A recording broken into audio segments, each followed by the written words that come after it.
많이 먹어도 살 안 찌는 체질이요? 그게 진짜 가능하면 노벨상 받아야죠. 현실적으로 만들 수 있는 살 안 찌는 몸은 많이 먹어도 안 찌는 몸이 아닙니다. 적게 먹어도 금방 배가 차고 밥 먹고도 빵이나 간식이 계속 당기지 않는 몸, 그게 진짜 살 안 찌는 체질이에요.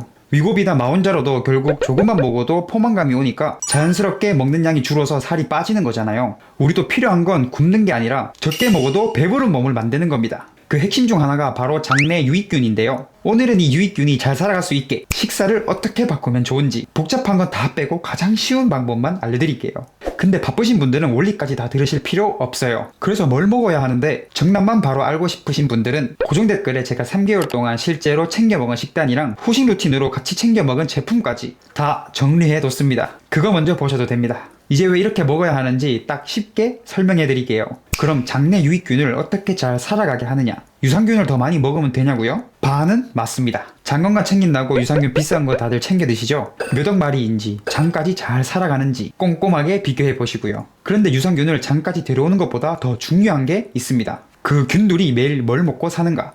유산균은 새 직원을 데려오는 거고, 식이섬유는 그 직원들이 계속 일하게 하는 밥이에요. 직원만 계속 데려오고 밥을 안 주면 제대로 일하기는 어렵겠죠. 장내 유익균은 식이섬유를 먹고 발효하면서 단쇄 지방산이라는 물질을 만들어내는데요. 그 과정은 포만감과 식욕 조절에 관여하는 신호, 그리고 인슐린이 제 역할을 잘 하도록 돕는 대사 환경과도 연결됩니다. 그래서 유산균도 중요하지만 유익균이 매일 먹을 식이섬유가 빠지면 밥을 먹고도 계속 뭔가 허전하고 빵이나 간식이 당기고 하루 식단이 무너지기 쉽습니다. 그런데 여기서 진짜 중요한 반전이 하나 있어요.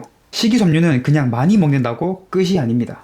채소도 먹고 귀리도 먹고 고구마도 먹는데 나는 왜 안 빠지지? 이런 사람이 생기는 이유가 바로 여기에 있습니다. 식이섬유를 안 먹어서가 아니라 매일 장에 같은 밥만 주고 있을 수도 있습니다. 식이섬유도 편식하고 유익균도 편식합니다. 예를 들어 양파, 마늘, 우엉처럼 올리고당이나 이눌린류가 들어있는 음식은 비피도박테리움 계열이 잘 먹는 대표적인 밥이에요. 반대로 식힌밥, 고구마, 감자, 덜 익은 바나나처럼 저항성 전분이 들어있는 음식은 장 안쪽까지 내려가서 다른 균들의 밥이 되고 부티르산 같은 단세지방산을 생성하는 데 쓰입니다. 이 부티르산은 장벽을 지키는 데 쓰이고 몸이 밥을 먹고 나서 이제 됐다 라고 느끼게 하는 포만감이 나오는 과정에도 관여합니다. 그러니까 계속 더 먹을 걸 찾는 쪽이 아니라 한 끼를 먹고 적당히 멈추는 쪽에 힘을 보태는 재료인 거죠.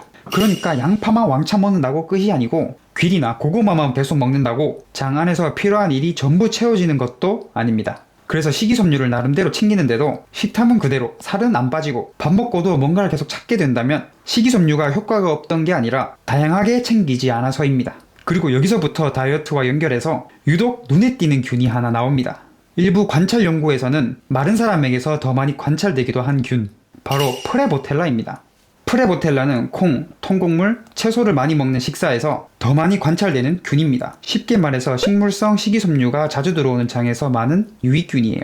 그런데 이게 왜 다이어트와 연결되냐면 실제로 고섬유, 통곡물 식단을 먹었을 때 다이어트 시작 전 프레보텔라와 박테로이데스의 비율, 그러니까 PB 비율이 높았던 사람들이 체중과 체지방 감량에 더 효과적인 연구 결과도 있습니다. 그럼 이런 생각 드실 수 있어요. 그럼 프레보텔라가 적으면 나는 원래 살찌는 체질인가? 아닙니다. 프레보텔라가 적다고 게임 끝난 게 아니에요. 장내 환경은 고정된 게 아닙니다. 매일 들어오는 음식이 바뀌면 장 안에서 자리 잡는 균들도 바뀔 수 있어요. 그러니까 지금부터 콩, 통곡물, 채소, 과일처럼 프레보텔라를 포함한 여러 유익균이 먹을 수 있는 식이섬유를 골고루 먹어주면 그런 밥을 잘 쓰는 균들이 늘어가기 좋은 환경을 충분히 만들 수 있습니다.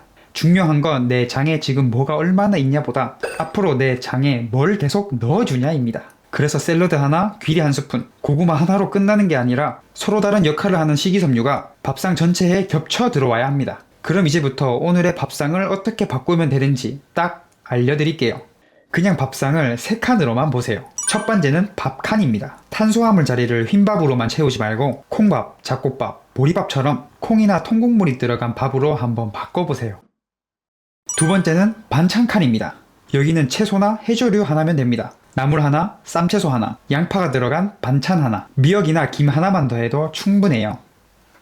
세 번째는 식사 대용 칸입니다. 제대로 된 식사를 못할 땐 과일을 조금 드시거나 고구마처럼 저항성 성분이 들어간 음식을 먹는 거예요. 이렇게 밥에서는 콩이나 통곡물, 반찬에서는 채소나 해조류, 식사 대용에서는 과일이나 뿌리채소처럼 서로 다른 재료가 다양하게 들어오면 장 안에서도 여러 균이 먹을 수 있는 밥이 훨씬 다양해집니다.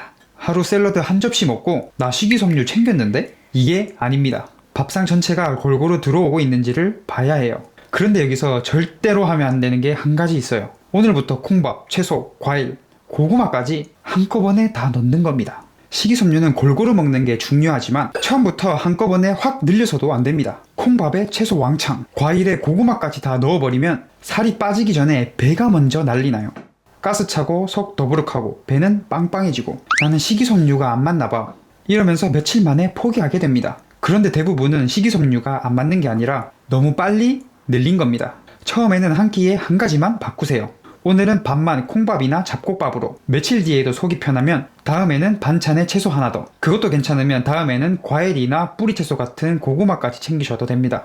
식이섬유는 많이보다는 속도입니다. 내 몸이 편해야 이 식단도 오래갑니다. 그리고 물도 같이 챙기셔야 해요. 식이섬유만 늘리고 물을 거의 안 마시면 오히려 속이 답답하게 느껴질 수 있어요.